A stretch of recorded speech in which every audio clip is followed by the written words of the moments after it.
on Marketing with Town Square Media Tuscaloosa, call 205-345-7200 or click on Advertise with Us on our website. And knocked down again. That was Christian Miller. It's time for the Miller's Edge with four-time SEC champion and two-time national champion Christian Miller. Once again with Christian Miller taking him down. Here's college football playoff national champion Christian Miller on Tide 100.9 and 12:30 a.m. WTBC.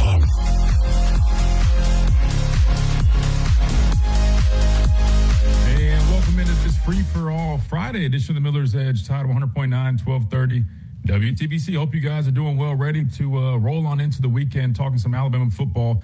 Day number 3 of fall camp in the books. Chase, can you believe it? I know I said this yesterday, but I got to say it again. I mean, it really is flying by. Like, I'm not even kidding.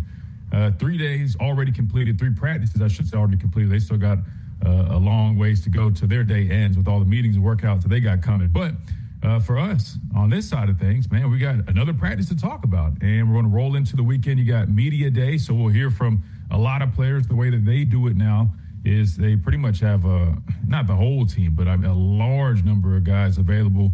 I think it's also in combination with maybe like a Yale Alabama type deal maybe tomorrow. So you got that coming up. So there's going to be content coming out over the weekend. You got content all throughout, training camp, right? We'll be talking about it Monday through Friday right here, 11 to 1, as we do every single day. And we look forward to keeping you guys covered with the latest, which today we will be diving into practice number 3.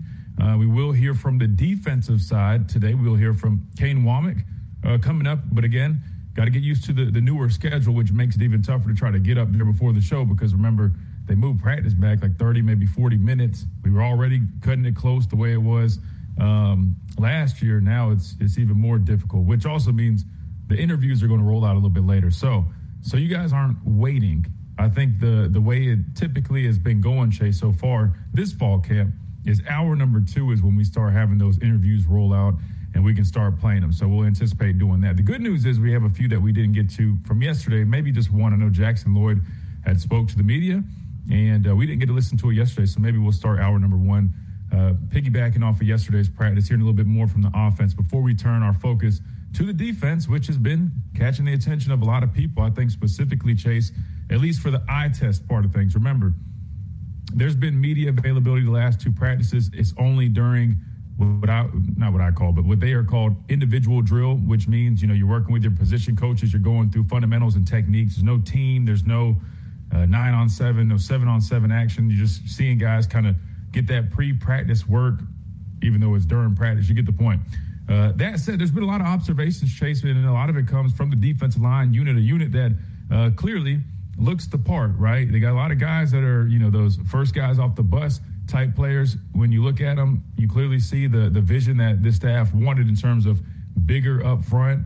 That's not just bigger in terms of weight, but also height and length, right? I mean, this is a big group, and not just the guys they brought in via the transfer portal, but even some of these young players that they recruited via high school. It's interesting to kind of see the evolution with the personnel.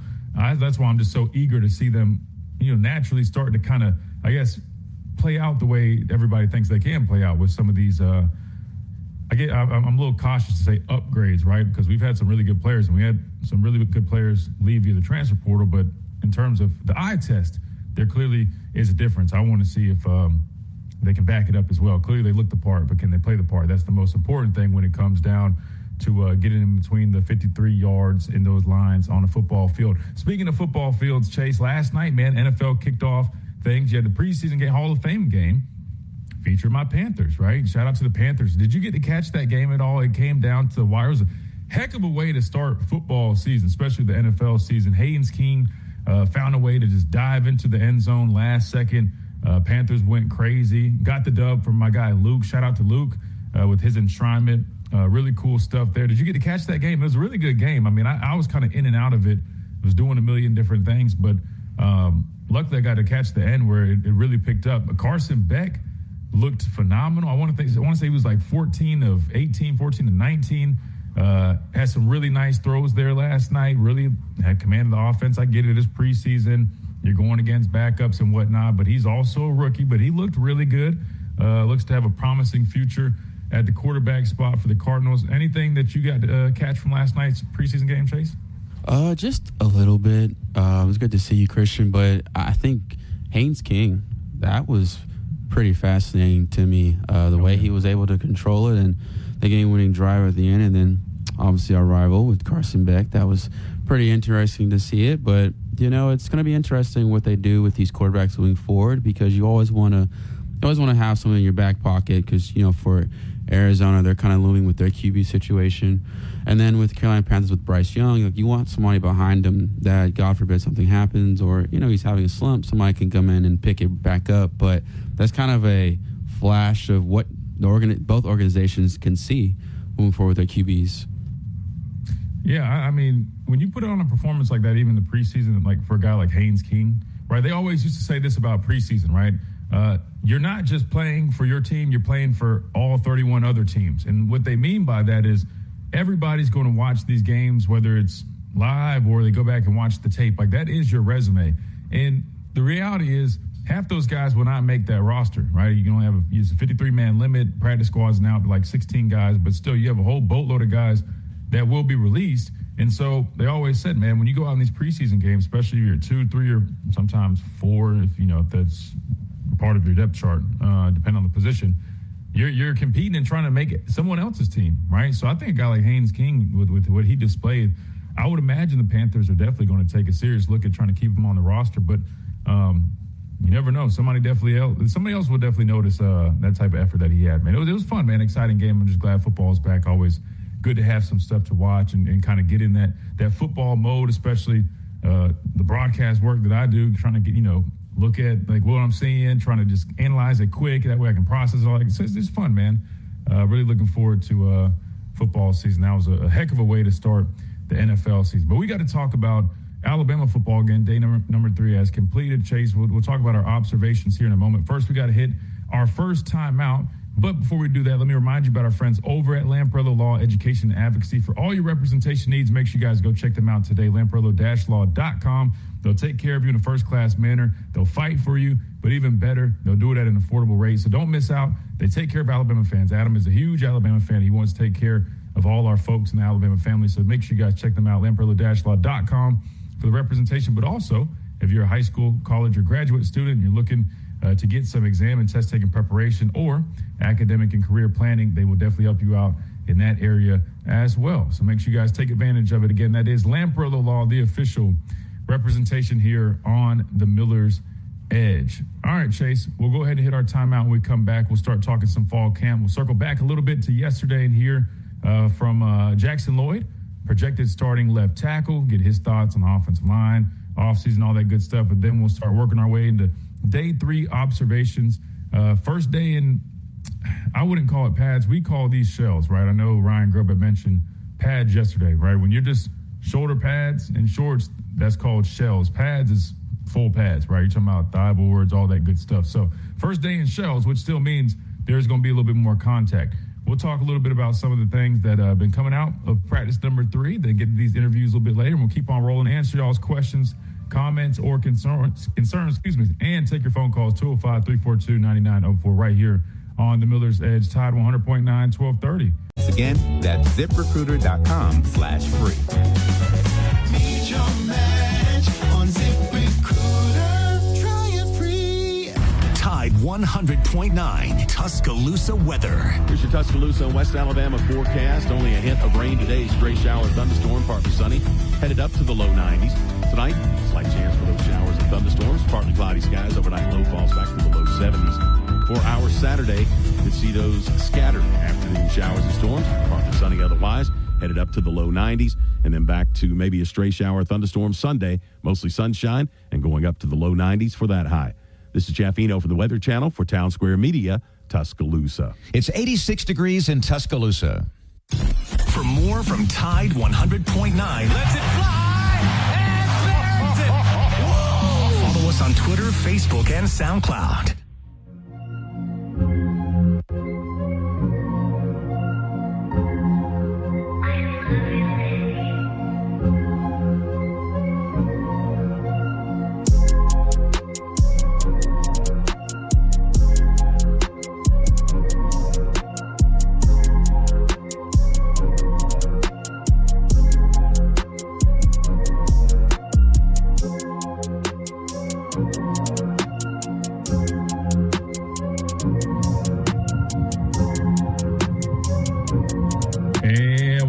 back in to this free-for-all Friday edition of the Miller's Edge. Tide 100.9, 1230 WTBC. We're talking day number 3. Practice is in the books, already flying by, man. You got media day tomorrow. Next thing you know, we're going to have a scrimmage coming up here soon, Chase. That's what I'm really counting down for, to be honest with you, man. Scrimmage time is to me like that first real opportunity where you take everything that you've been learning through practice, you take everything that you've been doing. Granted, they do 11 on 11, 9 on 7, all that good stuff.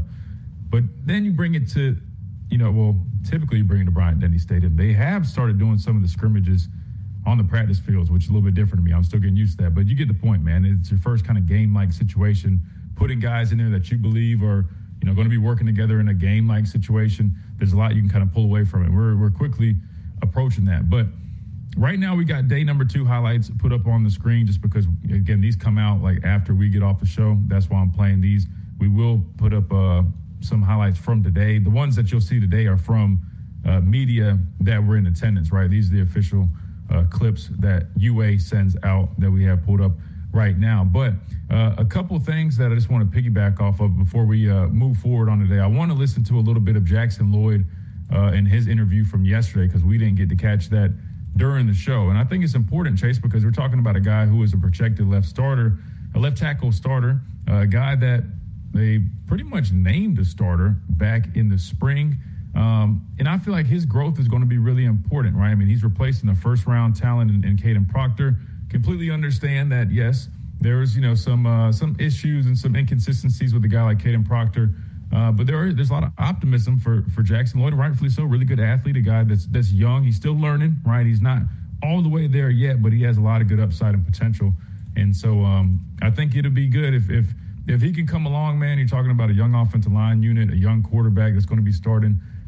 Even though he's a young man himself, it's going to be big that he, pulls his weight. So let's go ahead and hear from him real quick, just a few minutes of it, and then we'll continue on, start talking day number 3 observations. But this was Jackson Lloyd speaking to the media post-practice, day number 2. I guess, how do you describe your approach to practice and playing the position and just your overall demeanor? Yeah, I mean, I just come here and try to be the same person every day. That was one of my goals coming in here. Just next season, just trying to be the same person every day, give 110% effort, and just keep getting better day in and day out. I think that's how I attack every practice, every day, every lift, every run, everything like that. So, what kind of off-season do you think you had? I think we had a great off-season as a team. I mean, we all came in with the mindset we needed to get better and that we all wanted to get better. So, I mean, there wasn't many days, or there wasn't any days we came in here with no energy. We always came in with that sense of urgency to be our best selves. So, how much of that mindset is focused on the run game? I mean, it's focused on every aspect of the game. We know we're not good enough at really anything yet, but so we always have that sense of urgency that we need to be the best versions of ourselves. So, of course, we've had a point of emphasis on the run game, but we're trying to get better at every aspect of all of our games. So, Russ said it already feels a little bit different this game. How much of that have you sensed and felt yourself? Yeah, I mean, like I said, definitely been a point of emphasis. So we're just coming and attacking and trying to get better day in and day out. We're not really focused more on the process than we are of like where we're at right now, because we're always trying to get better. We know it's not where it needs to be right now. So it's looking like having Will Sanders back out there in practice this fall. Yeah, I mean, Will's a great player. I mean, all of our left guards and everyone on the O-line really just a great player, honestly. So, I mean, it's been great having Will back, but everyone comes in with the same attitude, so gotta respect that. Justin, can you take us through what a Adrian from practice is like what's he doing out there? Yeah, he comes in, he gives a lot of energy. He demands a lot from us, expects a lot from us, and he just wants us to be our best selves, and he's gonna push us to do that. And he's gonna teach us on the little stuff and just make us the best versions of ourselves. Yeah, Coach you said that he's a master teacher. What how would you think of that? I mean, I describe it the same way. I think really on the field, he demands a lot of you, and it will coach you up. And then the big things in the film room, it takes his time with the little stuff, make sure you get all the little stuff right, and then come back on the field the next day or walk through whatever it is, and he expects those corrections to be made. So, year 2 under Ryan Grubb, and obviously the systems didn't change or anything, but how does a second year, I mean, do you notice anything different? Like, does it help having your OC be the same? Like walk us through that. I mean, yeah, it definitely helps with the chemistry aspect of it. I mean, I know the plays we're running, pretty much the same ones last year. a lot of the same plays. So I know the plays we're running. I know what he expects from us. So definitely valuable to the same coach come back next year. What does he expect? Greatness. I mean, that's what everyone expects here. I mean, that's the standard. Standards are best, so he expects our best day in and day out. You just said that Daniel Lewis has been one of the best stories of camp. Just kind of what have you seen from him and battling back from all the injuries he's had? Yeah, I mean, since I've gotten here, he's really just battled through everything he's had to go through. So, I mean, no matter what's put in front of him, he just attacks everything. I see him, in the weight room, out in the field, in the training room all the time. He just always giving 100%. So, love that. Is there a learning process, or how are freshmen kind of coming in, jumping in, like how they kind of acclimated to what you guys expect to come from? Yeah, they've all came in with a sense of urgency that they need to get better too, and they realized that they were quick to get into our culture, and our culture is that we're coming in here and working every day. So definitely seen a lot of improvement from them. I don't know if you've been asked this or not, but how's Will Sanders been looking? He's been looking great. I mean, all of our guards, especially left guards, that's what I play against. That's what I see most. I mean, all of our left guards playing great. Mal, he's been balling too. So, I mean, Mal and Will are both great players. So I don't really choose who I play next to, but there's really no bad choice. So they're both been balling. Michael switching to guard. I mean, how does that change things for the line, or what does that bring to the line? I mean, Mike, he's just a great team player. I mean, I love Mike. He just comes in with the same attitude every day, wanting to get better. And him switching from, he had a great season last year, tackles, coming in at guard just shows the what he's willing to do for this team, and that he's willing to make a position change to help the team out and give us a little extra edge. So He played a lot of snaps last year. I mean, did he come in differently, kind of like as a leader? Like, is his personality any different? Is he taking more ownership? You saying from last year to this year? Yeah, from last year to this year. I mean, yeah, he's definitely stepped up in the leadership role. So, I mean, he's coming in, he's holding everybody accountable. So, definitely made some big strides coming in year two. I'm sure you've already been asked this as well, but Coach Grubb said that he wants to find the best 5 linemen and get them to jail. What's the biggest key to get the best 5 to jail? Yeah, I think, obviously there's no better way than playing together. So I think playing together is a big aspect of gelling, but I also think like off the field, in the dining hall or even hanging out outside the facility, just building that real bond with the teammates. So I think that's a big part of it. Yes, we asked Kalen about some of the people that have stepped up as leaders right away. He kind of talked about the quarterbacks. What have you seen from their demeanor, both of them, knowing that they're going through this battle, both also kind of trying to be leaders of this team? Yeah, I think they both come in here. I mean, just like I said, my goals would be the same person every day. The same thing with them. They're always striving to get better, striving to make improvements in whatever aspect of the game. They're both already taking huge leaps in that leadership role and can continue to do that day in and day out. So, seen a lot from both of them and just love the way they come in and work day in and day out. You just talked about bonding with your teammates. What's your favorite way or that favorite activity to do off the field with your teammates? We went to someone's house to cook steaks the other night, and that was pretty fun. Just having a bunch of guys over, just eating steak. Don't get much better than that. So. How do you take your steak? You said what? How do you take your steak? Last time I had a filet mignon, medium rare. It was fire. So. Asparagus or what's on the side?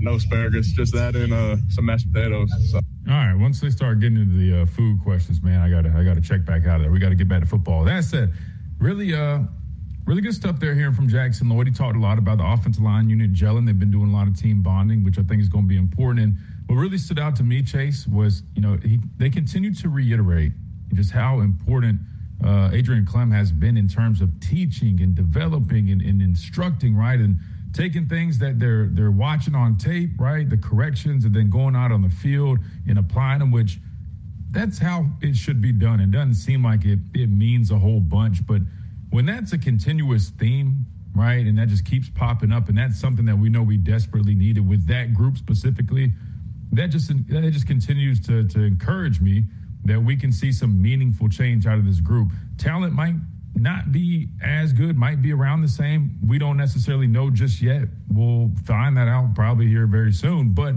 at the end of the day, if you even just correct the execution in the fundamental side of things with this offensive line, I think you'll see a lot of improvement regardless of the talent, just because there were so many things lacking besides talent over the last couple seasons with that group. So every time I hear whether it's Ryan Grubb or an offensive lineman or someone on the, team staff, whatever, and they're talking about Adrian Clem, it's just rave reviews so far, and something that was desperately needed. So I think we all can walk away and continue to be encouraged with that. But of course, they got to keep putting it together.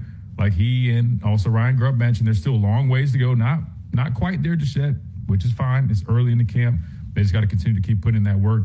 Get those best 5 guys out there. That way we can go ahead and roll, mesh, gel, and walk into that ECU game confident, which is going to be. We're less than a month away, man. Literally less than a month away from that game. So hopefully these guys can continue to put that work in on that side of the football, because we know how important that will be for this team's success. We got to hit a timeout. When we come back, we'll start talking day 3 observations. We got all the clips that we'll pull up here in a little bit. Plus, we'll end up getting these interviews rolling from the defensive side, right? Kane Womack will be speaking to the media. Really interested in hearing what he has to say, talking about his revamped defensive line, the secondary that a lot of people have determined to be maybe the best or one of the best in the country. And, of course, a lot of new faces at the inside linebacker spot. And I'm sure he'll talk about pass rush, something that we all are curious about as well. All that coming up on this free-for-all Friday edition of the Miller's Edge. Tide 100.9, 1230 WTBC. We'll also take your phone calls. 205-342-9904 is the number. All that coming up right here. Tide 100.9, 1230 WTBC. Do you have cracks or potholes that are dragging down your property's appeal? Hey, I'm Christian Miller, and at Asphalt Restoration, we transform driveways and parking lots with expert repairs, new paving, or resurfacing. Fast, durable, and family-owned quality that you can trust. Don't let small issues turn into big expenses. Call 205-393-9. Stop by on Skyland Boulevard. Mercedes-Benz of Tuscaloosa. For those who know the difference. Mercedes-of-Tuscaloosa.com. Mercedes-of-Tuscaloosa.com. Hey, it's Christian Miller, and I wanted to tell you about our friends over at Lamparello Law, Education and Advocacy. Founded by attorney and Professor Adam Lamparello, helping students at every level with mentoring, exam prep, applications, and career planning. Adam also represents students, faculty, and athletes in academic misconduct, First Amendment, NIL, and criminal defense cases. Known for real care and relentless advocacy. For guidance you can trust, call 201-317-5115 or visit lamparello-law.com. That's Lamparello Law, Education, and Advocacy. Proud partner. Coming up on The Game with Ryan Fowler. We're talking more Alabama Crimson Tide football. The Crimson Tide's back out on the practice field for practice number 3. We'll do a free-for-all Friday presented by Brian Hart Construction. We'll also catch up with some great guests starting at 2 p.m. as we cover the University of Alabama training camp right here on The Game with Ryan Fowler on Tide 100.9, 1230 WTBC, your home of Alabama Crimson Tide sports. The longest-running sports talk show in Tuscaloosa. The Game with Ryan Fowler.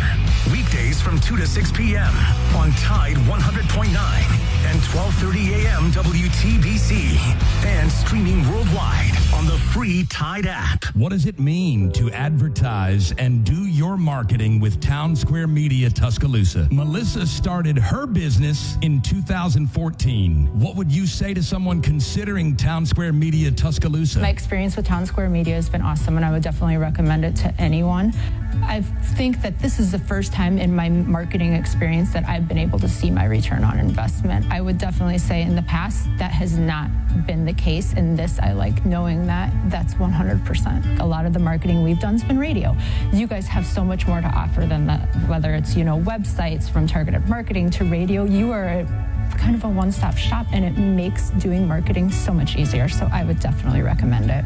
For more info on marketing with Town Square Media Tuscaloosa, call 205-345-7200 or click on Advertise with Us on our website. From our home base in Birmingham, Alabama, we are here treating patients from every generation across the United States and from around the world. We're here for the rookies and the dreamers trying to make a name for themselves. We are here for the achievers who are resilient and won't take no for an answer. We're here for the coaches, athletic trainers, and mentors who are shaping the next generation of legends. We are here for you. Aggressively pursuing victory over injury. Learn more at andrewsportsmedicine.com. Hey, it's Christian Miller, and I want to tell you about our great friends over at Brian Hardy Construction. Located in the heart of Tuscaloosa, Brian Harding Construction is woman-owned and strong as steel. A specialty manufacturing firm with expertise in structural steel fabrication, ASME code piping and vessels, CNC machine work, welding, laser cutting, pipe fitting, industrial maintenance, and crane rentals. With a proven track record of over 30-plus years of experience, no one is better fit for the job. For an evaluation, contact Brian Harding Construction today at 205-752-9611. Again, that's Brian Harding Construction at 205-752-9611.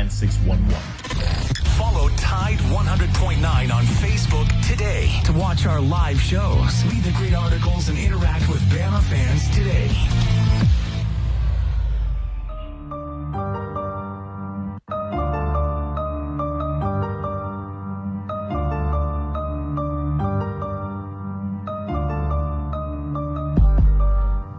Daily practice.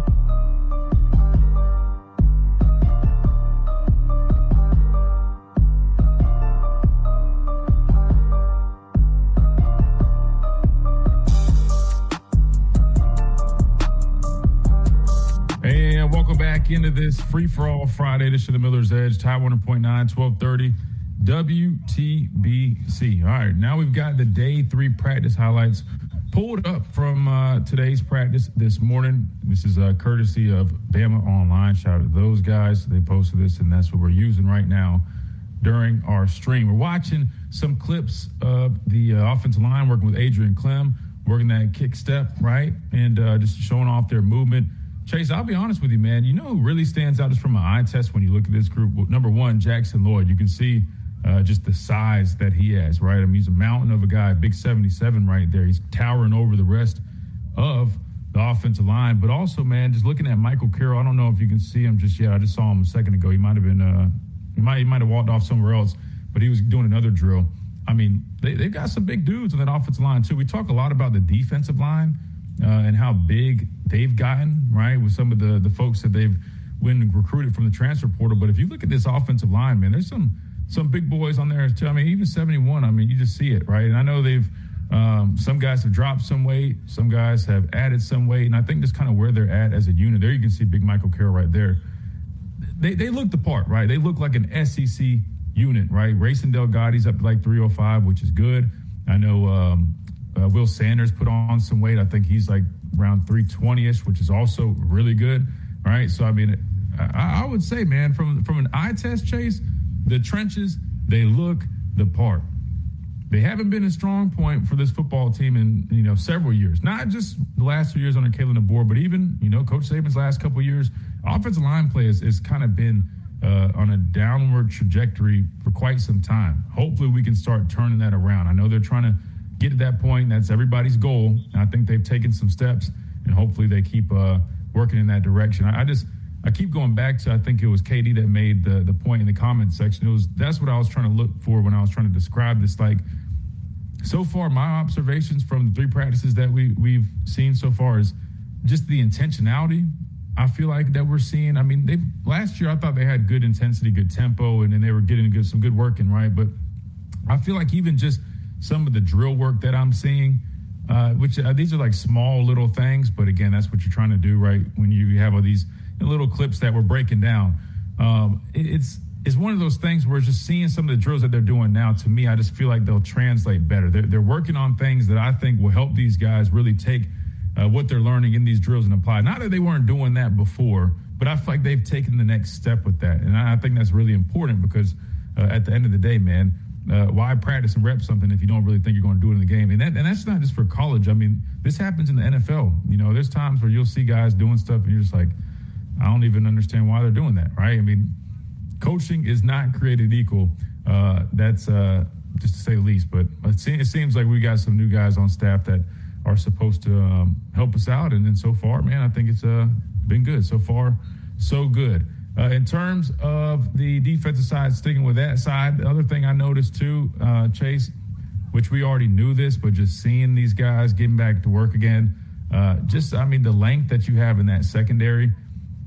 I mean, I would argue, and I'm not sure like what averages would be across the board, but I would argue that we probably do have the probably tallest secondary group in the country. I mean, some really good length, and they move well for tall guys. I know we've talked about that before. Me and Clinton had that conversation with so much emphasis on recruiting these tall defensive backs, right? Like, does that limit you a little bit in terms of maybe not playing as much man, because we know taller guys don't normally excel in that aspect of their game? But I would say guys like Carmelo O'Neal, I mean, they move really to be 6'3", 6'4", like him, DJ Lee, some of those guys have in that room.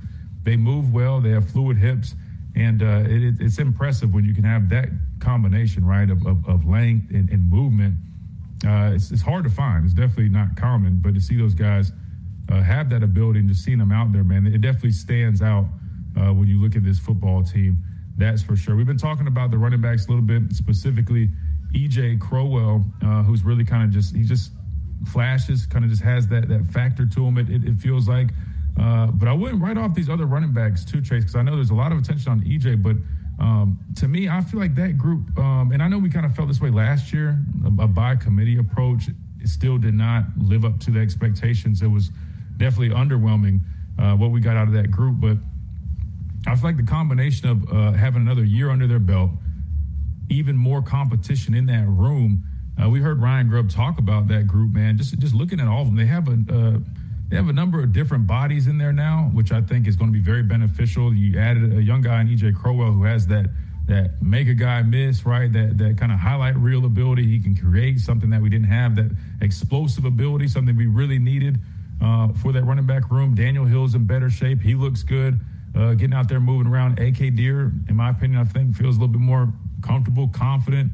Another year under his belt. We know that he was talented coming out of high school, but he just wasn't quite there yet last year, which he was a true freshman. But I think this year, man, it's going to be interesting to see that group take that next step. And for a group that did not, live up to expectations last season, I think there's a good chance that they take the next step this year, right? And I think they're going to have a number of guys that you can throw out there, kind of like Ryan Grubb was alluding to, right? I think they feel confident in a number of those players at that position, and it's really just about who can separate themselves from the pack. So I think you're going to see some really good competition continue to brew at the running back spot, which is really important. We're watching our outside linebackers right now in this highlight with the Wolves, man. You see Justin Hill lining up, getting after it. They're working the sled. I mean, just the way he attacks, right, gets extension, violently sheds. I like it. 41, Chase, I'm pretty sure that Jamarian Matthews. Good to see Latham back, by the way. He's working with the Wolves, it looks like, right now. Wouldn't be shocked if he ends up playing a little bit of bandit. I think he's listed like 270, but really, really nice to see him back. Remember, he suffered that neck injury, but I like the violence we're seeing out of this group. Now, you see 9, right? That's Zulu. Want to see a little bit more of that out of him, and that's why, to me, and maybe this is a combination of bandits and Wolves in this group. We'll have to see, but I think somebody had made the comment earlier about Zulu stood out and they think he could take over for Justin Hill. And I think I mentioned this during the break, so I'm bringing this back up now that we're back on radio. That's not going to be the case, man. Definitely not going to be the case. I think you see both of those guys, depending on situation, rotations, all that good stuff. But without a doubt, early downs, you will see Yonze Pierre and then Justin Hill. Not saying you couldn't see some other guys rotating there, but there's just no way, in my opinion, especially on early downs, right, that you would take a guy like Justin Hill out of there. I mean, seeing where he's at just a year later from where he was at last year and just the steps that he's taken, right, I don't see that happening. Now, could you have some sub-package situations where you see Zulu out there trying to maybe help with some pass rush stuff? Absolutely, right? I think that was one of the reasons they wanted to bring him in for depth, but also they thought that maybe they could get a little bit more out of him here than maybe South Carolina did. Remember, he's only got like a sack and a half in his career, so he's not been very productive off the edge. So I don't think you expect too much, but you expect at least some type of contribution. Hopefully you can get a little bit more out of him this time around. New plays, new system. Sometimes that's all it really takes to kind of get a guy, in a different spot, right? Sometimes you see a lot of growth just by making some of those changes in system scheme, plays. Just opportunity. Sometimes opportunity itself makes a big difference. We got plenty more to dive into and break down for day number 3, but we got to stay on schedule and we got to hit a timeout. We come back, we keep rolling, keep discussing day number 3, practice in the books. Again, we will hear from the defensive side coming up here shortly. We got Kane Womack. We'll cover his interview, or his press conference, I should say, following practice, which is going on pretty much right now. Should be uploaded very soon. Plus, we'll hear from some defensive guys right here on this free-for-all Friday edition of the Miller's Edge. Tide 100.9, 1230 WTBC. Quick timeout. Don't go anywhere. We'll be right back.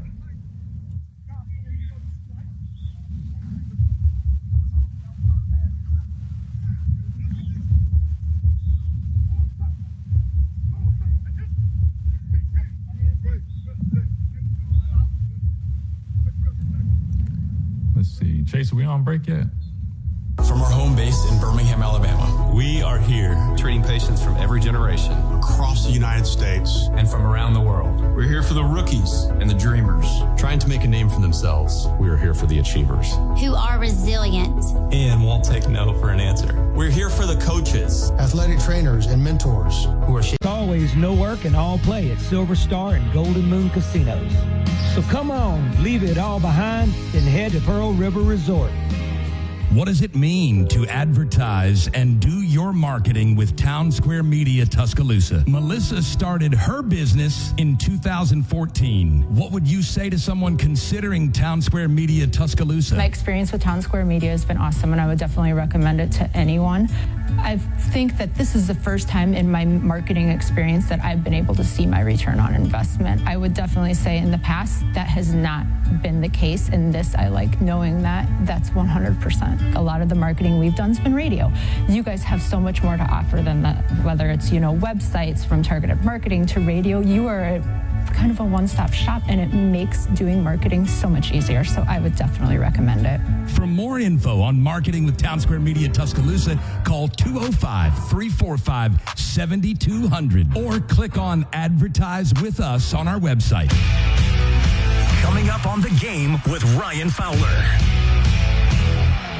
We're talking more Alabama Crimson Tide football. The Crimson Tide's back out on the practice field for practice number 3.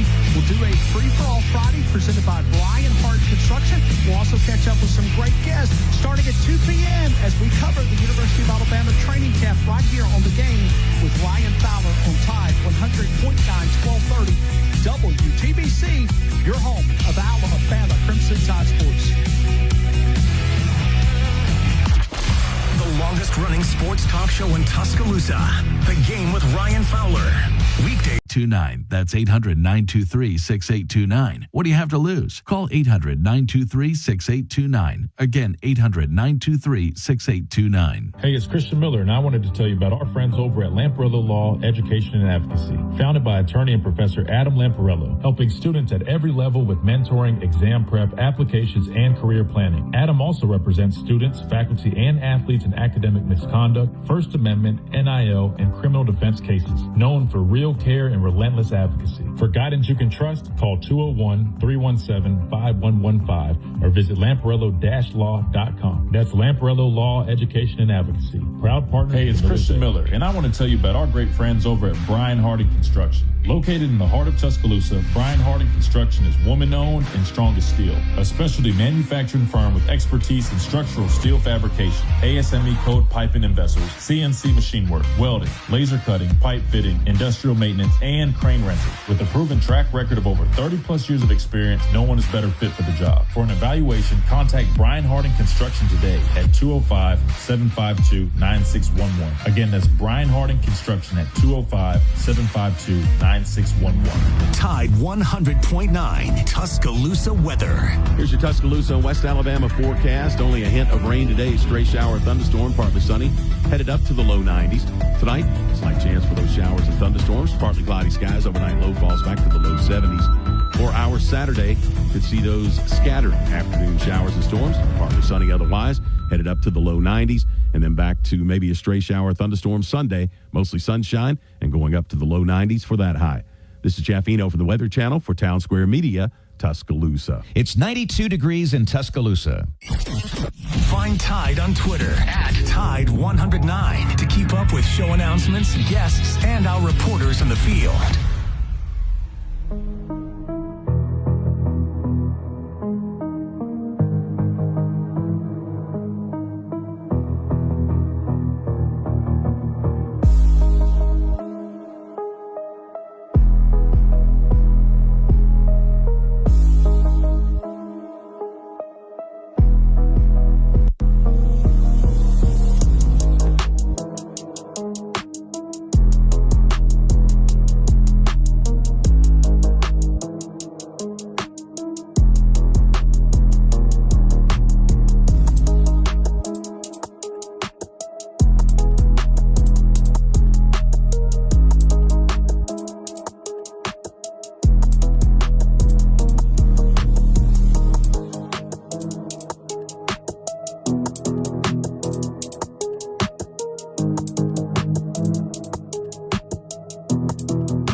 back into this free-for-all Friday edition of the Miller's Edge, Tide 100.9, 1230 WTBC. Chase, I know you're not feeling well, man, but I feel like I haven't gone to you much, man. I feel like I'm kind of leaving you out. There's been plenty of clips circulating from practice. We're waiting to hear from Kane Womack and some of these defensive players. We should be getting here any moment here. I guess I'd probably say coming back from our top hour break. Good chance that we might have those pulled up. Really interested in hearing from Kane Womack talk about the evolution of this defense, right? Some of the changes that they've made, obviously the updates for some of their players. Now that we've kind of gone through this whole summer period, now we're back in the fall camp, seen a lot of changes from a physical standpoint with these guys. A lot to look forward to. Anything that stood out to you, Chase, especially day number 3 now in the books? We've been rolling the highlights here for Bama Online. Any player or any body specifically that's really kind of caught your attention, or anything that you've noticed? I think more of the players just with attention to detail. I think that was one thing that was just, I was pulling my hair out last year. Just about just too many things that should have been corrected. Like the small things can really cause a big game or a big loss. And I feel like that's something that offensive coordinator Ryan Grubb was definitely big on last year, and he wants that to be a non-factor for sure this season. Yeah. But everybody looks fluid. Everybody looks ready to go. I know it's super hot.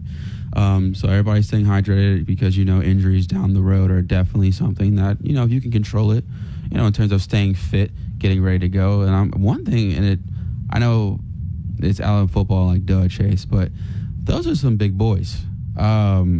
It is insane to me, Christian, like how their meal preparations, just the things that they put in and day out. And I'm just standing next to them like in press conferences, and I'm just looking up at a skyscraper, and I'm like, wow, like that's just it's just crazy. Excuse me, but yeah, just overall, I'm liking what I'm seeing, what you're showing on your stream, and all of this can continue during fall camp. Yeah, no, that's definitely the goal. No, they got plenty of nutrition, but what's kind of crazy though, man? Like with NIL, they've had to cut back on some of that. Like the spending, they've really tightened things up. I don't know if people know this. I'm sure they probably heard about it, but before it was just kind of like, man, we would just spend on food, nutrition, you name it, right? Then NIL came into the picture. Then it became a totally different ball game. So now it's a lot different, man. They're a lot more frugal when it comes to that stuff. But clearly, like you just mentioned, they still are eating plenty good. These guys, like I said, I think when you just look at the personnel that we have right now, they definitely look the part, the way they've recruited. You can tell they're recruiting certain body types, length, right, size, in certain positions, really a number of positions, not just up front in the trenches, but even the secondary. They like what they like, and it's definitely going to be interesting to see how it ends up kind of being put all together in the long run.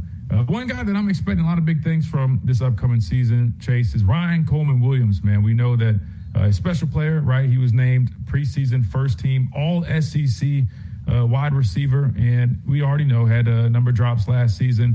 Didn't necessarily have his best year. It wasn't as bad as some people make it seem. Maybe the drops, yes, that was an issue. But in terms of production, he still was productive given, limited opportunities at times, some injuries here or there. But we're expecting him to make a big splash in his third year, which could be his last year. And as we approach his top hour break, this was, I think, from the end of the first practice. But it's a minute-and-a-half little clip, him catching up with Alabama post-practice.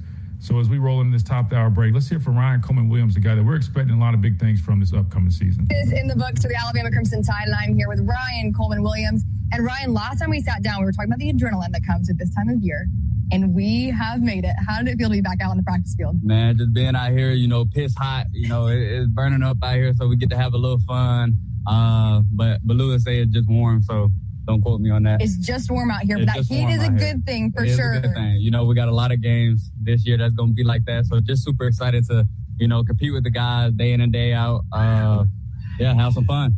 I hear your teammates over there. That brings me to my next question. What was the energy like today at practice? Everybody, it's day one, so everybody flying around, super excited guys like Dijon Lee, he's over there screaming my name. I cooked him a couple times a day. Good. Yeah, keep that one in there. Yeah, but it's super fun today, super fun. What was the emphasis that the coaching staff and Coach Blue was putting on you guys? Really, just bringing everything that we've done in the off season onto the field. We put all this work in the weight room, on the turf, on a hot Wednesday, and just being able to translate that to the field because, we live in a deep water, and we just got to execute in that day in and day out. For you personally, what is the biggest lesson that you're taking in from last season headed into camp this year? Really just enjoy every day. This the game that we love. We started playing it because it was fun, and enjoying the process because, the results will handle itself. All right, so that was Ryan Coleman-Williams speaking to Yale, Alabama, following practice the other day. One thing that he just mentioned at the end, Chase, I think is, important to note, right? Just enjoying the game, right? Enjoying the game of football is something that we just grew up loving to do. I'm adding a little bit there. But my point being is I think sometimes, especially when guys are struggling, man, you put so much pressure on yourself. You're already dealing with so much external pressure. But it's very easy to lose sight of, at the end of the day, it's just you're playing the game you played your whole life, right? You're throwing the ball around, blocking, tackling, running, scoring, right? Go out there and have fun. And to hear him talk about that, I think it signals that he's kind of had some time to reflect and probably understand, man, don't put so much pressure on myself. And you're talking about a guy that came into college with, a huge amount of expectations, a guy that had a pretty significant freshman campaign at 17 years old. It's natural that he probably was dealing with a lot of those pressures. And maybe last year some of it kind of got a little overwhelming at times, but to hear him and see him smile and laugh and just be excited to be back out there, I think that's really important. And I think that attitude and approach will probably end up paying off big time for him. And I'm expecting big things from him. We'll definitely be keeping up with him during fall camp. But first, we got to hit this top hour break. When we come back, we anticipate hearing from Kane Womack, defensive coordinator, some of these defensive players, all that coming up right here on this Free-for-All Friday edition of the Miller's Edge, Tide 100.9, 1230, WTBC. WTBC Tuscaloosa and W265CG Tuscaloosa, a Town Square media station. Tide 100.9 and streaming on the Tide 100.9 app. From the Fox Sports Studios in Los Angeles, here's Monsi Bolaños. It may have just been a preseason game between the Panthers and the Cardinals, but it was a thriller. Game on the line. King, he's going to step up. Goal line, is he in? Yes! Carolina wins! King of the night! You heard it all on NBC. Not only did Haynes King score the rushing touchdown as time expired, he also threw for 180 yards and 2 touchdowns as the Panthers defeated the Cardinals 33-30 in the Hall of Fame game. In baseball, the Braves have won 8 in a row. They crushed the Marlins 11-3. Atlanta is the second team to reach 70 wins so far this season. The Red Sox have also won 8 in a row. They were down 5 different times but managed to beat the White Sox 12-11 in 13 innings. And in the WNBA, the Sparks topped the Lynx 89-82, snapping Minnesota's 10-game winning streak. Hey, it's Christian Miller, and I wanted to tell you about our friends over at Lamparello Law, Education and Advocacy. Founded by attorney and Professor Adam Lamparello, helping students at every level with mentoring, exam prep, applications, and career planning. Adam also represents students, faculty, and athletes in academic misconduct, First Amendment, NIL, and criminal defense cases. Known for real care and relentless advocacy. For guidance you can trust, call 201-317-5115 or visit Lamparello-law.com. That's Lamparello Law, Education, and Advocacy. Proud partners. Hey, it's Christian Miller, and I want to tell you about our great friends over at Brian Harding Construction. Located in the heart of Tuscaloosa, Brian Harding Construction is woman-owned and strong as steel. A specialty manufacturing firm with expertise in structural steel fabrication, ASME code piping and vessels, CNC machine work, welding, laser cutting, pipe fitting, industrial maintenance, and crane rentals. With a proven track record of over 30-plus years of experience, no one is better fit for the job. For an evaluation, contact Brian Harding Construction today at 205-752-9611. Again, that's Brian Harding Construction at 205-752-9611. Coming up on The Game with Ryan Fowler. We're talking more Alabama Crimson Tide football. The Crimson Tide's back out on the practice field for practice number 3. We'll do a free-for-all Friday presented by Brian Hart Construction.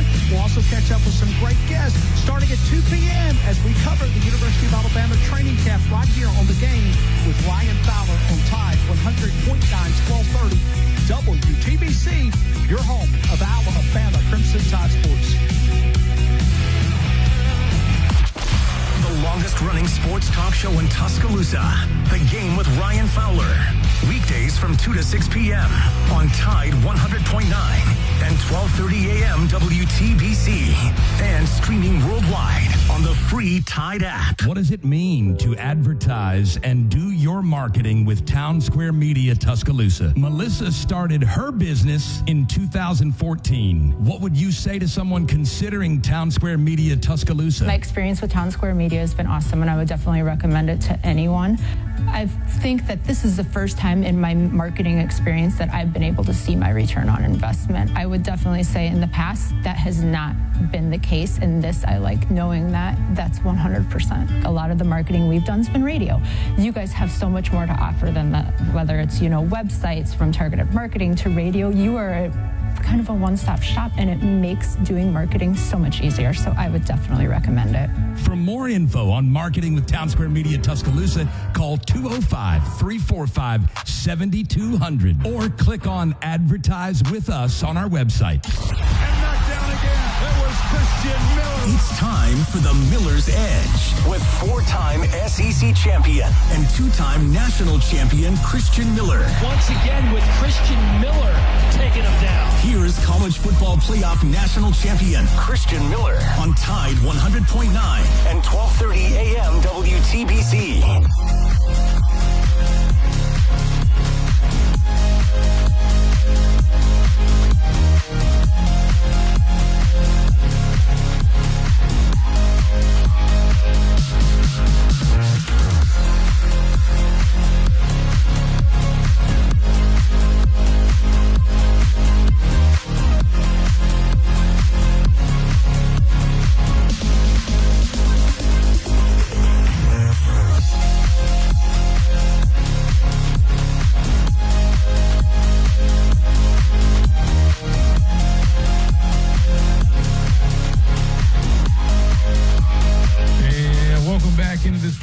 Friday edition of the Miller's Edge, Tide 100.9, 12:30 WTBC. We're breaking down practice number 3, day 3 in the books. Practice 3 in the books. Day 3 they still got plenty more to go.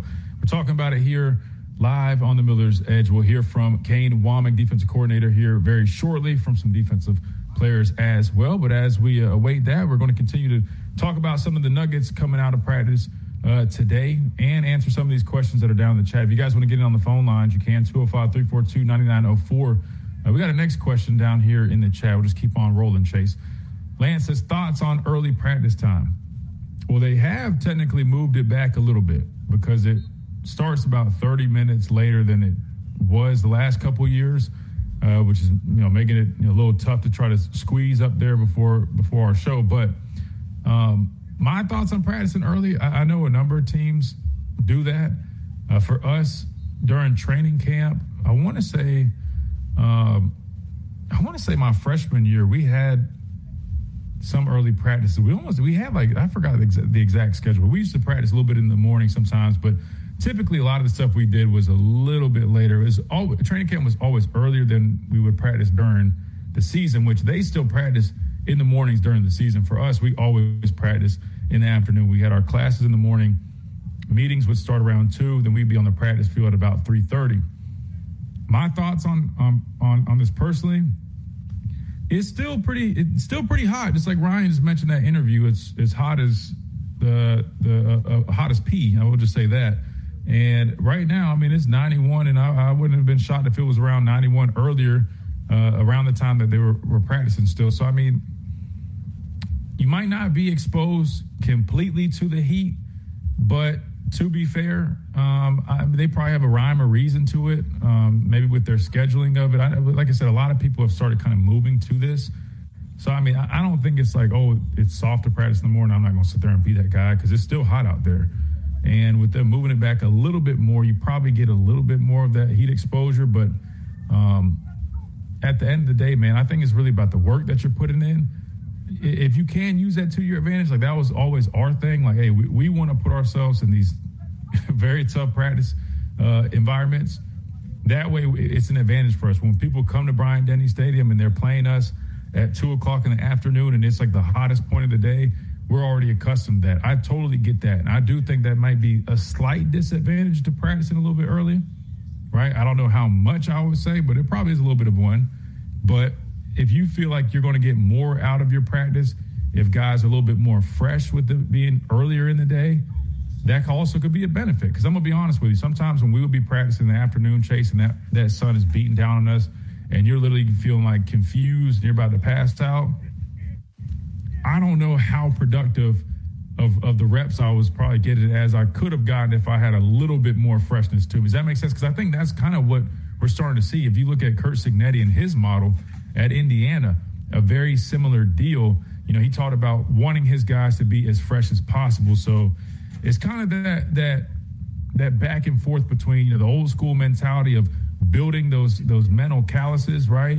Making yourself tough, putting yourself through extreme conditions. That way, I mean, you're like, you know, like with us, we used to treat it like we were, again, not comparing football to the armed services, but, you know, we wanted to be tough, like, you know, the SEALs and the way they trained, kind of a similar mentality, right? But at the same time, I'm sure from a sports science perspective, there's probably a lot of sense that can be made of being more fresh, and that's why you're seeing teams kind of working to get to that point. Does that make sense, Chase? I mean, hell, Indiana, I'm sure they practice hard. Curt Cignetti does not strike me as a guy who's just letting this guy just kind of, you know, lollygag around at practice, but he's talking about the importance of being fresh. I think Lane Kiffin even talked about it too. I think coaches are starting to learn, hey, it's great to be tough in practice and to build all these characteristics, but you have to be smart about it. Because what good is that if when it's time to come, you know, when it's game time, when time comes to go out there and play a game, if our guys aren't ready to roll and we're at 80% and the other team's at 100%. Does that make sense, Chase? Yeah, no, 100%. You know, it's all about mental toughness at the end of the day, and if you can do it in a way that is contributing to the football field, I feel like you're just unstoppable because everybody's tough. Everybody has their set program of what they want to do, but the likes of like Lane Kiffin and even like Nick Saban, and you can attest to this, mental mistakes are stuff that you can control. You know, so when it comes to late in the game, or you know, when you're tired, and you know, it's important to stay strong in those aspects because you don't know what you're going to put yourself into when it comes to that. But yeah, I like that approach because I don't like that it's just you just gotta be physically tough and you just gotta be the biggest on the field. Yeah, but if you're not technically sound and you're not doing what you need to do, you are an added like team against you. Like this is not gonna help you, especially like for Alabama where they want to reach heights post Nick Saban. I think it's all about balance. You know what I mean? Like, I'm definitely not one to just say, hey, man, let's just get as fresh as possible. Let's try to, you know, just be as easy on these guys just so they feel as good. No. I'm not saying that. Like, it's all about balance. Like, I believe in, you know, working the dog out of these guys, right? But then having good, you know, habits of recovery, right? Or if we can manage it or do it in a certain way where we're going to challenge them, but we also know we're not overworking them where the injury rate is higher, things like that. I think that's the best way to go about it if you can. I know some of you guys in the chat are mentioning the Florida State game, and it seemed like we were gassed. We were out of shape. I agree. We did not show up ready to play. And if there is, you know, a reason to believe that the current schedule or habits are, you know, contributing to that or did contribute to that, then I definitely think that's something you need to address. That was a very hot game, right? I mean, we should have been used to it, but I think I want to say they mixed it up a little bit. They've had scrimmages where they pushed the time back some. I mean, is that enough? Just doing it a couple times instead of pretty much all the time? That part, I don't really know. But I guess, listen, that was last year. I'm trying to think of their very first game in 2024. It's been so long, I don't even remember. But I would say this, Chase, if they come out flat game one again, where they look kind of out of shape, conditioning's not fully there, whatever the case may be, then I definitely would say maybe it's time to take a second look at kind of the habits and the scheduling of things if you feel like that also was a factor again this upcoming year. But I don't know. Again, I'm sure it just depends on kind of who you ask. I mean, I'm sure people could advocate for practicing earlier. People could advocate for practicing later. I don't know. Maybe we need to get my guy Jeff Allen on the show. I'm sure he would have a great explanation and could probably compare the two of them and make sense of both. Let's see what else we got. I know Coach Al was talking about the tight ends. We didn't get to hit that on the radio side of things, but basically, just talking about the tight end room, we didn't mention a whole bunch. But with Danny Lewis being back, we heard Ryan Grubb talk about the importance of that, having him healthy, right? Another Y tight end that is a physical blocker, a guy that can really help out in the running game. Him and Josh Ford together, those guys working in there, Caleb Edwards and Marshall Pritchard, probably both being a little bit more, they're serviceable there, but probably better on the pass catching side. That room, I feel like, is a little underrated, and I think it ended up having a pretty significant impact on this offense in 2026, which would be very big, right? So we'll definitely be on the lookout for the tight ends because, I mean, you got to remember, Chase, this offense likes to utilize they really do like to utilize like tight ends in their system, right? Josh Cuevas, we know, was big at Washington. They had tight ends that were consistent, right? So to me, I feel like in the passing game, Caleb Edwards has a chance to kind of step up and be that target. We'll have to see exactly how that plays out, but I like him a lot. I think he's a really good young player. Just has to get a little bit stronger at the point of attack when it comes to blocking.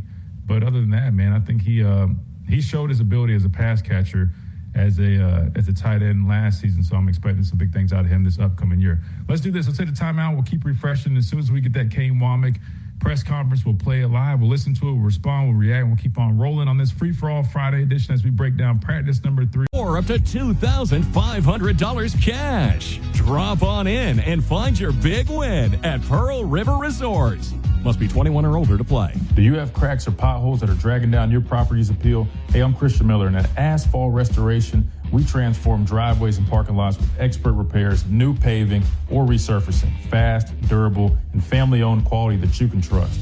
Don't let small issues turn into big expenses. Call 205-393. Confidential consultation. 800-505-4326. 800-505-4326. 800-505-4326. Coming up on The Game with Ryan Fowler. We're talking more Alabama Crimson Tide football. The Crimson Tide's back out on the practice field for practice number 3.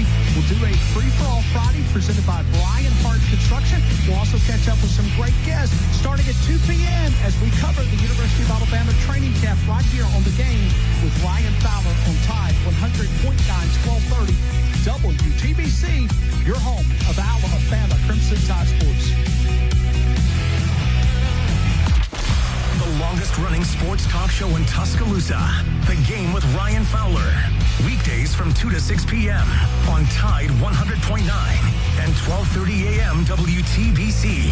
And streaming worldwide on the free Tide app. What does it mean to advertise and do your marketing with Town Square Media Tuscaloosa? Melissa started her business in 2014. What would you say to someone considering Town Square Media Tuscaloosa? My experience with Town Square Media has been awesome, and I would definitely recommend it to anyone. I think that this is the first time in my marketing experience that I've been able to see my return on investment. I would definitely say in the past that has not been the case. In this, I like knowing that that's 100%. A lot of the marketing we've done has been radio. You guys have so much more to offer than that, whether it's, websites, from targeted marketing to radio. You are kind of a one-stop shop, and it makes doing marketing so much easier. So I would definitely recommend it. For more info on marketing with Town Square Media Tuscaloosa, call 205-345-7200 or click on Advertise with Us on our website. Tide 100.9 Tuscaloosa weather. Here's your Tuscaloosa and West Alabama forecast. Only a hint of rain today. Stray shower, thunderstorm, partly sunny. Headed up to the low 90s. Tonight, slight chance for those showers and thunderstorms. Partly cloudy skies. Overnight low falls back to the low 70s.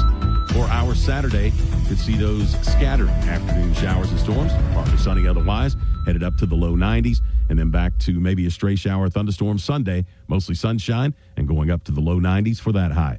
This is Jeff Eno from the Weather Channel for Town Square Media, Tuscaloosa. It's 92 degrees in Tuscaloosa. Alabama Crimson Tide lives right here. Down the pylon. Touchdown, Alabama. On Tide 100.9.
And welcome back into this free-for-all Friday. This is from the Miller's Edge, Tide 100.9, 1230 WTBC. We're about to hear from defensive coordinator Kane Womack. I know we had a couple questions I want to just hit on that you guys asked that were good that I missed. Just kind of recap before we hear from Kane Womack. But we got it pulled up. We'll do that in just 2 seconds. But first, couple questions. One from Money says, you were a linebacker. What are your thoughts on Caleb Woodson? Athletically speaking, I mean, the dude is very impressive. I mean, he's a big guy, but he is very athletic. 6'3", he's like 240 now. Moves extremely well. He's got that background as a defensive back. To me, he's kind of been a tone setter since he's gotten here. Great leader, something that they really needed and that you really need out of a linebacker. So I've liked what I've seen out of him. I'm expecting him to definitely have a good year this upcoming season. I want to keep seeing more, right? We're still very early in the camp. I liked what I saw out of him during the spring for sure. But since it's first day and shoulder pads, I'm waiting until I can start seeing more of those, true 11-on-11 periods of pads or scrimmages to hopefully kind of start forming even more of an opinion. But so far, man, I think he's been even better than I probably was anticipating, just given the tape that I watched of him at Virginia Tech. I feel like with this new opportunity here, him stepping up in a leadership role with this system, just allowing guys to be athletes and fly around, I think it really benefits him well. And I think he's definitely looked the part since he's been here. And I know there's a reason a lot of people in that building are excited about him. What kind of year should we expect from Bray Hubbard? I think he's going to have another productive year. I mean, he's arguably the most productive guy on that defense. He's just a ball magnet, a ball hawk. He finds ways to affect the game and come up with turnovers, and I don't expect anything less from him. He's a guy that he's smart. He understands what he's doing, why he's doing, where he's supposed to be, and that's really what leads to him making those plays, right? I know the first game, that wasn't his standard, right? We talked about the FSU game last year, and there's those clips where guys weren't playing with great effort. That wasn't his standard, and you saw that outside of that game, man. The guy plays with a lot of intensity. He did a great job at that safety spot. He's a very valuable piece because he can play on the back end, right? He can cover well, but he also can come up in the box and be physical, right? Put a hat on a hat. He punches the football out. He just flies around. So I expect him to have another big-time year. And, of course, the leader that he is, that's always invaluable stuff. So I think he's going to have another productive year. But I wouldn't just base it off of that because I know sometimes those things fluctuate. Maybe numbers aren't what they were, but I'm sure when we turn on the tape, he's going to be just as impactful, just knowing the type of player that Bray Hubbard is. And I love Bray. He's a great guy, great story, and one heck of a football player that makes his team a whole hell of a lot better. That said, let's go ahead and hear from defensive coordinator Kane Womack following practice number 3 of fall camp. Day 2, you already lost the voice. Yeah, I know, right? Tell me about it. Change the shorts. Put on shorts. Yeah. And no big hoodie. Melissa says I'm going through a midlife crisis. I guess showing my kneecaps. What have you seen out of the inside linebackers and kind of the competition there? Well, I think Chuck Morrell does a fantastic job in the offseason just preparing his guys. He's relentless in the preparation that he demands out of that room. And those young linebackers, they don't know anything different, and so they follow suit. They work their ass off. They live in the building. And it's really been great to see their development. Some of the improvements that we've made on the D-line this offseason certainly helps that linebacking core as well.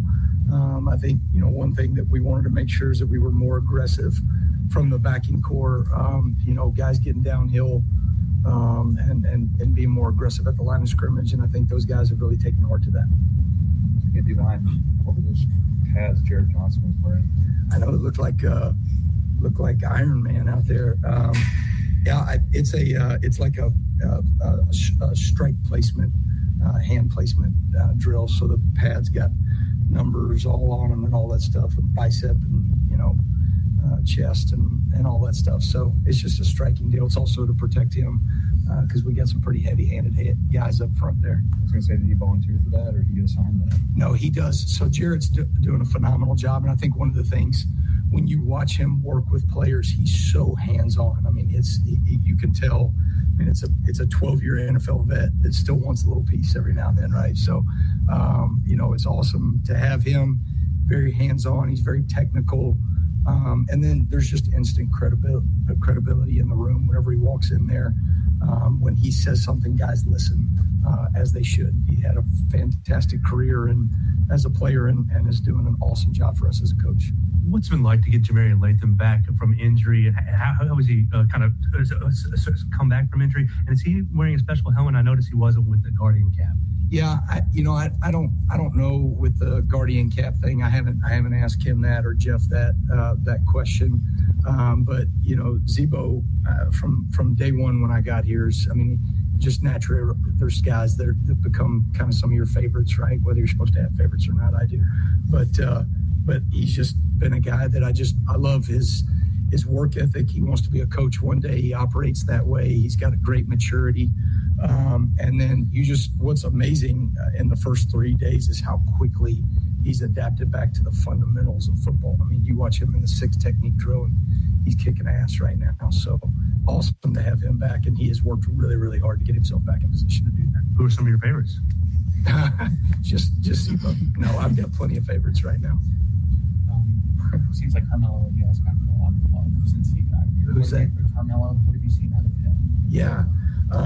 Melo, here's a guy that I remember when we were preparing to play Auburn, and Mercer had played them maybe 1 or 2 games before us. And I'm watching this long DB. I'm like, man, this guy is impressive. And then all of a sudden, he shows up in the portal and we went after him. I mean, quickly. He just it's hard to have that there's not many guys that have that length and then athleticism. I knew there was a skill set to work with. He was athletically further ahead. It was better than what I even anticipated. I think what any of us anticipated when we got here. And so he came out here in the 4th quarter program and is running drills, and you realize, okay, there's a lot to work with here. And then, Mo Link was from a fundamental standpoint, development standpoint, is as good as it gets. And so Melo he's dove in. He's got a professional mindset. He works at it every day. He's very coachable. And so he's just made huge strides in the last 8 months. I heard you say the word violence a lot today. Out of the defensive linemen, who's been the most violent? That's a great question. They would argue for a lot of them would argue for the top spot there. I think we have improved our physicality there up front. I think we've improved in our consistency as a defensive line unit, and then we've simply, we've gotten bigger. I mean, the last 2 years here, we've been 14th in the SEC in frames and D-line frames up front. I think this year now we're 4th or 5th. And so we have worked really hard, right, to get ourselves back in a position where we can be a big physical defensive line. You've got some guys like Ivan, I think of, say, Mincy, Dre, who've been quality reserves. And I just wonder, how do you think about getting all those guys on the field? Because that's such a deep secondary. Well, I mean, you guys know that y'all have watched for the last 2 years. We play players. We play a lot of players. We don't just play 11 guys. And but to your point, those guys have earned or are moving in a direction to earn more playing time, right? The devil's in the details, right? When do we get them on the field? How do we get them on the field? Because I tell those young guys and those backups all the time, you're asking me to put you on the field. That means I got to take Bray Hubbard off the field or Xavier Brown off the field, right? And at times, right, those guys need a breather anyway, but they have to play at least, close to the same level as those experienced players for us to be able to get them on the field, especially, in some of these big moments that you guys know that we have. And so those guys have worked their ass off. They've really pushed themselves, and they see the standard in front of them every day, and they either meet that standard or they don't. And right now they're doing a good job. Let me take you back to a previous answer. You mentioned you guys have made a jump in the league in terms of frames. Obviously, you're quantifying that somehow. How do you define a frame in that? Yeah, so we looked at, we did a study. We looked at height, length, like arm length, and then just overall weight. And so in each of those categories, I think the last 2 years, I think we were like 14th in height. We were like 15th in weight, but cumulatively over the last 2 years, we were like 14th, which is not the standard here, right? We had to improve and work to improve that. and it's taken us a couple of years to do it, but you know, we're in a much better place now. How do you use your hands on arm length for every team in the league? Yeah, well, that's a great question. The height and the weight piece is easier. Right. I think the arm length was probably more just for us. Sure. So this is a dumb question, but why does height for a defensive lineman? Why is that important? Well, usually height goes into length, right? In general, right? So you don't have a lot of long guys with T-Rex arms out there, right? So you know, we're probably guessing a little bit, you know, with some of that from overall length, but big bodies matter, right? You know, mass kicks ass. And so when you have big frames that have length and being able to strike people, but also when they're getting a double team, right? Just sheer mass matters. And you know, the truth is we got moved around some for the last 2 years here, and so that was an area where you know, we've done some good things defensively here.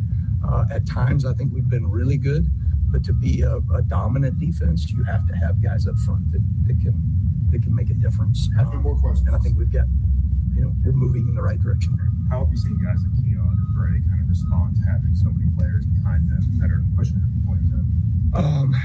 You're saying like with those guys behind them? Well, they have both taken steps forward as leaders. You know, Bray is a leader of our football team. Keon Sabb's a leader of our football team. They're on our Unity Council, and so they have a voice in terms of what we do as a football team with Coach DeBoer. But you know, those guys recognize, like, you know, they've been in some games where they're looking at the sideline going like, damn, can I get a breather? You know what I mean? But maybe there's somebody that's not ready. And so they want to push those guys along, right? To put them in position to go help us. And so they've done a really good job of challenging those young guys, teaching those young guys. And you see the evolution of Ivan Taylor, Jira Edwards already. You know, Drake Kirkpatrick obviously has been here for a minute and is doing a really good job. So I'm excited about that group. Last question. What's the expectation for Jeremiah Beeman coming off the knee injury last year? I saw him leading some of the lines. Yeah, he's worked really, really hard to get himself back. And especially, you know, you think about a knee injury is hard for anybody, but when you're talking about a big frame like that, a big body, to be able to put himself in position to where he can, you know, pound and move and shift and all that stuff. And then obviously, you know, you're going to get 600 pounds of double team on you. And so there's a lot of work and effort to get to that position where that knee can be healthy and stable. And so, you know, I make no bones about it. Jeff Allen and his staff they're the best in the world at what they do. And so our guys have done a really good job. But Beeman's in a really good place right now. Proud of him. Appreciate it. And that was Alabama defensive coordinator Kane Womack addressing the media in his press conference following practice number 3. We got to hit a timeout. We come back. We'll get y'all's thoughts on it. We'll respond and comment on what Coach Kane Womack had to say. And I think we'll have some defensive players. Great atmosphere, outstanding customer service. Where they do that at? Bama Entertainment, where the odds are always in your favor. Take exit 45 off 2059, sponsored by Red. Hey, it's Christian Miller, and I wanted to tell you about our friends over at Lamparello Law, Education and Advocacy. Founded by attorney and Professor Adam Lamparello, helping students at every level with mentoring, exam prep, applications, and career planning. Adam also represents students, faculty, and athletes in academic misconduct, First Amendment, NIL, and criminal defense cases. Known for real care and relentless advocacy. For guidance you can trust, call 201-317-5115 or visit Lamparello-law.com. That's Lamparello Law, Education and Advocacy. Proud partner. Hey, it's Christian Miller, and I want to tell you about our great friends over at Brian Harding Construction. Located in the heart of Tuscaloosa, Brian Harding Construction is woman-owned and strong as steel. A specialty manufacturing firm with expertise in structural steel fabrication, ASME code piping and vessels, CNC machine work, welding, laser cutting, pipe fitting, industrial maintenance, and crane rentals. With a proven track record of over 30-plus years of experience, no one is better fit for the job. For an evaluation, contact Brian Harding Construction today at 205-752-9611. Again, that's Brian Harding Construction at 205-752-9611. Coming up on The Game with Ryan Fowler. We're talking more Alabama Crimson Tide football. The Crimson Tide's back out on the practice field for practice number 3. We'll do a free-for-all Friday presented by Brian Hart Construction. We'll also catch up with some great guests starting at 2 p.m. as we cover the University of Alabama training camp right here on The Game with Ryan Fowler on Tide 100.9, 1230 WTBC, your home of Alabama Crimson Tide Sports. The longest running sports talk show in Tuscaloosa. The Game with Ryan Fowler. Weekdays from 2 to 6 p.m. on Tide 100.9 and 12:30 a.m. WTBC. And streaming worldwide on the free Tide app. What does it mean to advertise and do your marketing with Town Square Media Tuscaloosa? Melissa started her business in 2014. What would you say to someone considering Town Square Media Tuscaloosa? My experience with Town Square Media has been awesome, and I would definitely recommend it to anyone. I think that this is the first time in my marketing experience that I've been able to see my return on investment. I would definitely say in the past that has not been the case. In this, I like knowing that that's 100%. A lot of the marketing we've done has been radio. You guys have so much more to offer than that, whether it's, websites from targeted marketing to radio. You are kind of a one-stop shop, and it makes doing marketing so much easier. So I would definitely recommend it. For more, that's 800-923-6829. What do you have to lose? Call 800-923-6829. Again, 800-923-6829. Never miss a moment of the action. Download the free Tide 100.9 app today.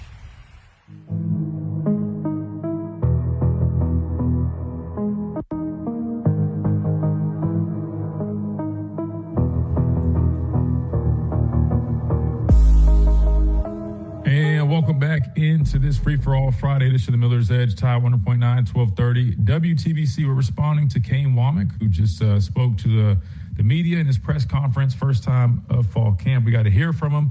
Barely could hear him, Chase. His voice was gone, even more so than yours, man. He's clearly been out there yelling, getting after it, which we all know is definitely necessary, right? You gotta get after those guys, right? Especially as a defensive guy. So he's been putting in the work. Clearly, he talked a little bit about his guys, that new defensive line unit that everybody's been raving about so far, at least from the eye test. Really excited to see those guys continue to develop. And speaking of them, I saw Clint had just tweeted not long ago. He saw exactly what I saw with Jamarian Matthews, right? Just working that sled drill. Just little stuff like that, but just seeing him work it, seeing the physicality and the explosiveness and the power of him going through some of those drills. I think there's a chance you see that guy play. Like I said that earlier in the show. Like I think there's a chance that guy ends up making his way on that football field. He could maybe be a similar, I guess, story to maybe like Justin Hill from last year as a young guy who's just physical, and you're finding ways to put him out there because he can play, he can contribute. That's a heavy-handed kid, man. Not kid, but young guy. And I'm definitely going to be keeping up with him. And even from a pass rush standpoint, Chase, he was a guy that flashed to me in some of the scrimmages during the spring when I was up there. He had a number of reps in pass rush that I was like, man, 41 just flashed right there. So I think Jamarian Matthews, 41, I think he's a guy to keep an eye out for. I agree with Clint. That's why I mentioned it earlier when we were just watching the highlights, just him working that sled. He really feels like somebody that, you know what I mean, is a little bit more further along the curve for a young player, just from a physicality standpoint, technical standpoint. And clearly, like Kane was saying, I mean, you got vets, guys like Yonze Pierre, Justin Hill. They bring in, Zulu. You got older guys, but there's going to be times they need breathers. You're rotating, you're trying to get some fresh bodies out there. I would not be shocked if you see 41 getting out on that football field early. Let's see what else we got here. We're hitting on the size up front being different. Kane mentioned that, them doing, I guess, their little homework, doing some research. They wanted to get bigger. They got bigger. We've been talking about that group. He mentioned Carmelo O'Neal. Let's see what else we got in the chat. Jay Clay, welcome in. Says, absolutely he will. Matthews is a dog. Yeah, he definitely is, man. And just watching his high school tape when he signed here, I mean, I was surprised not as many people were talking about him. And I know we brought in a number of good players, right, including her son, right, Xavier Griffin. But turned on the tape and I was watching him. I'm like, man, I feel like people probably should talk about this guy a little bit more. He kind of flew under the radar, but I'm not mad at it because we got him and expecting big things from him. And speaking of Xavier Griffin, he looks great, right? We saw the clips of him working with Kane Womack in one of those drills. That was from, I think, yesterday, maybe even the day before. But just seeing his transformation, man, I think this group is young, but they got some guys that I feel like are going to end up contributing early, and then it just gets you really excited about the future. Of course, you talk about retention, which they do a really good job with. A lot of these guys are bought in and sticking to that. So just thinking about what these guys can be with the potential that they have a lot of guys that, you're really intrigued with kind of who they can be as football players when that time comes. So even if it's just, early on, they get some opportunities and it continues to grow, that role expands with the more opportunities that they get. Let's see. We got one over from Brian on Facebook. He says, Saban said denying the ball is required to get off the field on third down. Saban said breaking on the ball is from zone coverage is overrated. He mentioned Dan Marino could not be stopped by zone coverage. Mendoza demonstrated this in the Rose Bowl. So, that was kind of what I was hitting on a second ago. I mean, there's pros and cons, right? And, of course, you don't just do one thing, right? There's no team that just only sits back in zone coverage like all the time. I mean, maybe there's some that play a majority of the time, but there's going to be a number of coverages that you see throughout a game. You just normally try to, have your bread and butter, something you specialize in, something that you really hang your hat on, which with Kane Womack and his system, it's always been that vision-based coverage, that zone defense where they want guys to be athletes, right? Play off the quarterback. That way you can read, react, break on the football. The idea of it is to lead to more turnovers, right? But in my opinion, and kind of like what Coach Saban was discussing, this is what I've always said about zone, especially when you're talking about those old country coverages like the zone, like true zone, where you're saying, hey, we got landmark drops. Because now we've even seen the emergence, especially with Coach Saban, his Rip Liz system, right, which is zone match, right, which is basically zone that turns into man coverage. That even is, to me, I like that the most, not just because that's what I come from, but because it's like the best of both worlds. Georgia, you see them do it a whole bunch. It just allows you a lot of flexibility and like on the fly ways to defend, right? A number of different route concepts. It just helps you kind of expand what you're doing versus, let's say, you're like, so example, like cover three, right? They run, this defense runs a lot of cover three, right? It's just three guys deep. You got third players with the corners, and then you got a deep middle field safety, right? It's your free safety. Other safety's going to be coming down, right? Depending on what type of cover three it is. Say he's a curl flat, right? Whatever it is, right? You got cover three cloud, where the corner is going to switch responsibility. Then he's going to end up playing the flat, right? Just think about Buzz, the backers out there, cloud, the corners in the flat, and then, golly, I'm talking so much drama. But anyway, you get the point. They play a lot of cover three, but if you're just playing like just a typical zone, you're doing landmark drops, sometimes it exposes you to, guys are obviously going to kind of feel out routes, and like you're not just say, okay, I'm 10 by 2, I'm only running and dropping here. But you get the point. Like sometimes you can get picked apart that way. And that's what Coach Saban was talking about. So I think just kind of mixing up a little bit. When I mentioned like match coverage, so like the way we played cover three with Rip Liz would be, so for example, with me, I would be the Sam linebacker. So I would be, say it's a 2x2 formation, it's dot, and I'm on a tight end in a 9 technique. And if he runs vertical, basically I'm carrying him vertical because the weak part of cover three are the seams, right? Because you have a middle of the field safety. Then you have the two corners, they're third players. So the seams are always kind of your weak spot in cover three.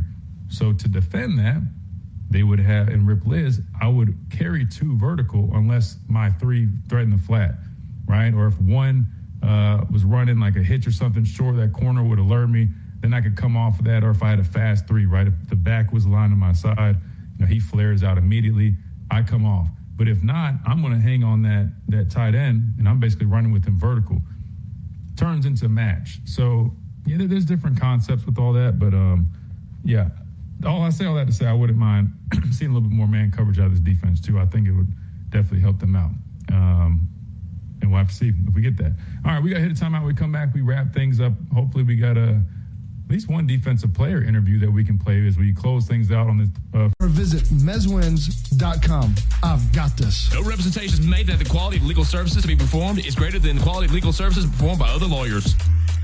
Do you have cracks or potholes that are dragging down your property's appeal? Hey, I'm Christian Miller, and at Asphalt Restoration, we transform driveways and parking lots with expert repairs, new paving, or resurfacing. Fast, durable, and family-owned quality that you can trust. Don't let small issues turn into big expenses. Call 205-393. My fridge looks brand new. Your fridge looks amazing, Leslie. Sorry, I was being a little dramatic earlier. Your kitchen says a lot about you. Let it brag with Wyman. From our home base in Birmingham, Alabama, we are here treating patients from every generation Across the United States. and from around the world. We're here for the rookies and the dreamers, trying to make a name for themselves. We are here for the achievers who are resilient and won't take no for an answer. We're here for the coaches, Athletic trainers and mentors who are shaping Crimson Tide, sold in stadium and at bars, restaurants, and stores near you. Must be 21. Please drink responsibly.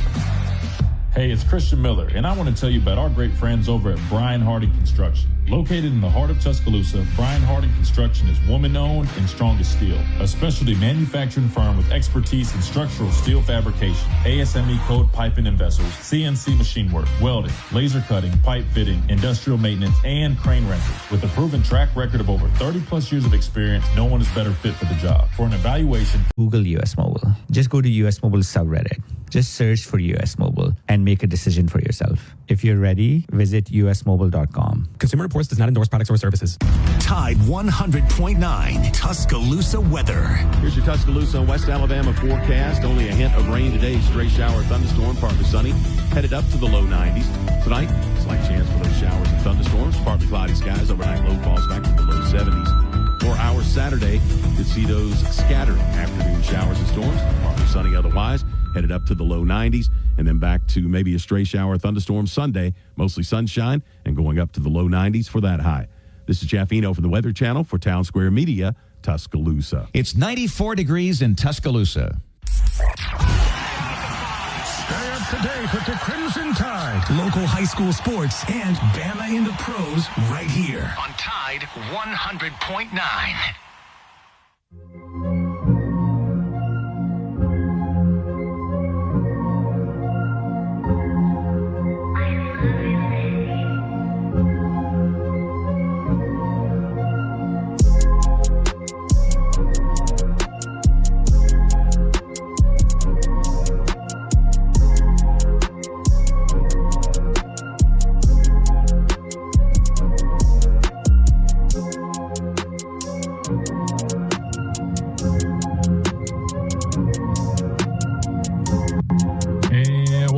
Into this free-for-all Friday edition of the Miller's Edge, Tide 100.9, 1230 WTBC. As we slowly are kind of closing things out here, I'm just trying to see if we have one more defensive player interview that we could pull up real quick, because I know that they spoke to the media as well. I imagine there's got to be at least one. Matter of fact, here we go. We got two to choose from, Chase. I don't know if we'll have enough time to get all of it, but we got, let's listen to DJ Lee. We'll save Justin Hill for next time, because this one is a little bit shorter. So we've been talking about DB play a little bit just a second ago before we hit a timeout. Let's go ahead and hear from cornerback Dejon Lee, who spoke to the media following practice number 3.